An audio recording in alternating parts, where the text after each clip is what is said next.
मुंबईमध्ये तुम्ही करोडोपती लोक म्हणजे कुठले तरी उद्योगधंदे व्यवसाय करून एकदाचे करोडोपती होतात. मग त्यांना पंचायत अशी होती की ते प्रतिष्ठा मिळत नाही समाजात. पैसा मिळाल्यावर प्रतिष्ठा पाहिजे. मग मग प्रतिष्ठेसाठी काय करायचं? तर मी कॉलेजमध्ये असं मला ती गंमत आठवायची की समजा आता करोड मोठा बंगला बांधला आणि तो प्रतिष्ठित पण दिसला पाहिजे. मग कोणीतरी त्यांना एम एफ हुसेनची पेंटिंग लावा सुचवायचे आणि ते लावायचे बिचारे. कोट्यवधी रुपयाचे पेंटिंग, गायतोंडेचे पेंटिंग, एम एफ हुसेनचं. म्हणजे ते प्रतिष्ठित वाटायचे लोक. आता आहेत की नाही तो वेगळा प्रश्न आहे. म्हणजे कमीत कमी दिसायचे तरी. मग म्हणजे बंगला बांधला, करोड रुपये कमवले, प्रतिष्ठाच नाही. मग त्या काळात आम्ही रोटरी क्लबला, लायन्स क्लबलाही नाव ठेवायचो. म्हणजे विद्यार्थी असताना काय आम्हाला काही कामधंदे नसायचे, रिकामे म्हणजे फावल्या वेळात असे उद्योग आमचे चालायचे. इथे मग प्रतिष्ठेसाठी ते क्लब जॉईन करावं लागणार.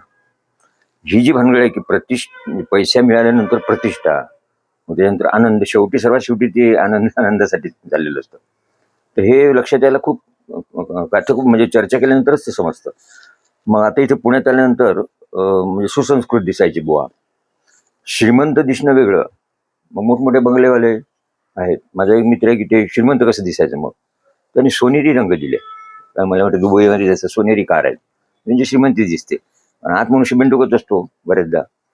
मग ते फसतात की श्रीमंत दिसण्यासाठी सोनेरी कार, घराला सोनेरी रंग दिलेले काही मित्र आहेत माझे. मी म्हटलं आता तुम्ही बाहेर गेटला पण याला पण द्या, सगळीकडे कपडे पण घालायचे सोन्याचे, सोनेरी. ते घालतात लोक. मग ते काय दिसतात काय माहित. म्हणजे ते सोनेरी कपडे घातल्याने, सोनेरी रंग दिल्याने तो श्रीमंत दिसतो की मूर्ख दिसतो, तो आणखी प्रश्न उरतो. ह्या कन्फ्युजन मध्ये आमचा आपल्यासारखे सर्वसामान्य मनुष्य कन्फ्युज होतो. म्हणजे करायचं काय मग. मग आता आम्ही म्हटलं असेल तर असली रसिक असला पाहिजे, वंश प्रतिष्ठित असली असला पाहिजे खरं म्हणजे. नसेल तर कमीत कमी डुप्लिकेट तरी असला पाहिजे. असं म्हणतो बाजारात वस्तू मिळतात ते सिंधे लोक बिचारे ऑनेस्ट आहेत आजकाल. ते सांगतात की साहब ये ले लो, ये डुप्लिकेट आहे, ये 50 रुपये का, हे ओरिजिनल आहे, 500 रुपये का, कोई भी लो. दोन्ही विकतात ते. पूर्वी असं म्हणायचे की ते सिंधी, पण आता तेच नाही, दे आर ऑनेस्ट. ते सांगतात हे डुप्लिकेट व्हायची काही गॅरंटी नाही. तर ते चालू शकतं. म्हणजे असेल तर कमीत कमी पाहिजे ना ते.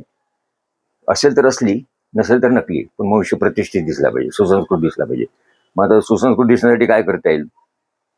दिसण्यासाठी असेल तर मग प्रॉब्लेमच नाही, ते सांगूच लागत नाही. मग दिसण्यासाठी काय साहित्यात रुची आहे. तशी बघा तुम्ही काही लोक अशी पुस्तकं अशी मांडून ठेवायची नीट. वाचतात की नाही, मी पण वाचत नाही फार आता. असं नीट ठेवायचे म्हणजे तो साहित्यात रसिक वाटतो. मी तर त्यापेक्षा आणखी सुचवतो फक्त कवीची गझलचेच पुस्तकं ठेवायची अशी नीट मांडून, की तो साहित्य रसिक वाटतो. संगीतासाठी दिसलं की काय दिसणार काय, वाद्य ठेवण्याचे पूर्वी बघा ग्रामोफोन असायचे.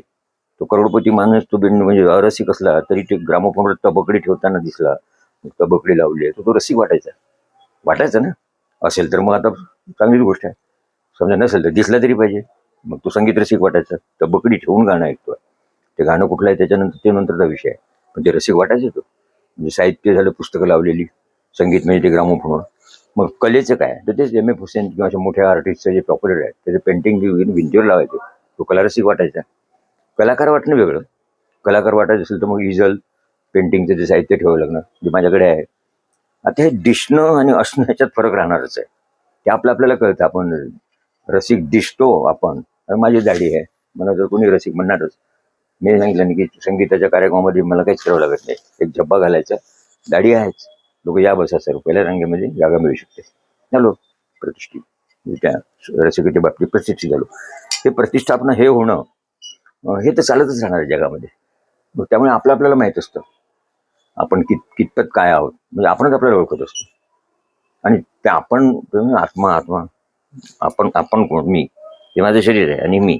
तर तो मी जो आहे त्याचा अभ्यास माझ्याशी दुसऱ्या कोणाच नसणार. माझं आत्मपरीक्षण मीच करू शकतो एकटा. दुसरे बाहेरून परीक्षण करत असतात. परीक्षण, निरीक्षण, काय टीका, क्रिटिसिझम सगळं चालतं बाहेरून. आपण आपण आपल्याशी सुसंवाद साधून बरेचसे प्रॉब्लेम सॉल्व्ह होऊ शकतात. ही जी गोष्ट आहे की असलं पाहिजे, किंवा दिसलं तरी पाहिजे. दिसण्यासाठी साहित्य रसिकासाठी पुस्तकं नीट ठेवलेली.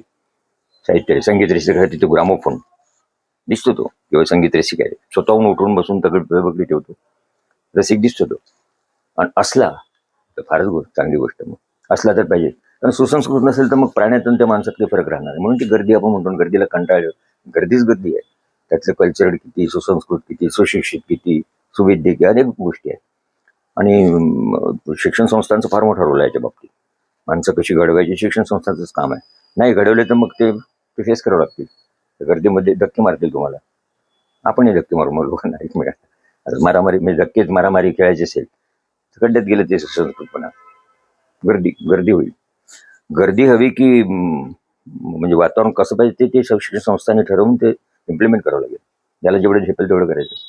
आणि मग माझ्या रूमपुरतं मी केलेलं आहे. साहित्य संगीत कलेसाठी जे लागतं ते मी गोळा करतो. सरस्वती पूजा म्हणजे सरस्वती एका हातात मग वाद्य असतात, एका हातामध्ये पुस्तक असतं. ते प्रत्येक फार सुंदर आहेत आपली. आपण जर सरस्वती संबंधित असू, घरामध्ये पुस्तकं लागणार, वाद्य लागणार. तर हे प्रत्येक जे आहेत हिंदूंची त्याच्यामध्ये खूप मिनिंगफुल सगळं आहे. मी हिंदू आहे की नाही, काय मी कोण आहे मला काही माहिती, माणूस तर नक्की आहे. आम्ही असं घेतो त्यातनं. सरस्वतीचं प्रतीक त्यासाठी चांगलं आहे. कृष्णाचं प्रतीक आहे, काय बासरी प्रतीक आहेत ती. आणि प्रत्येक सुंदर जर त्यातनं काही मिनिंग घेता येतं, त्याची पूजा करणं वेगळं.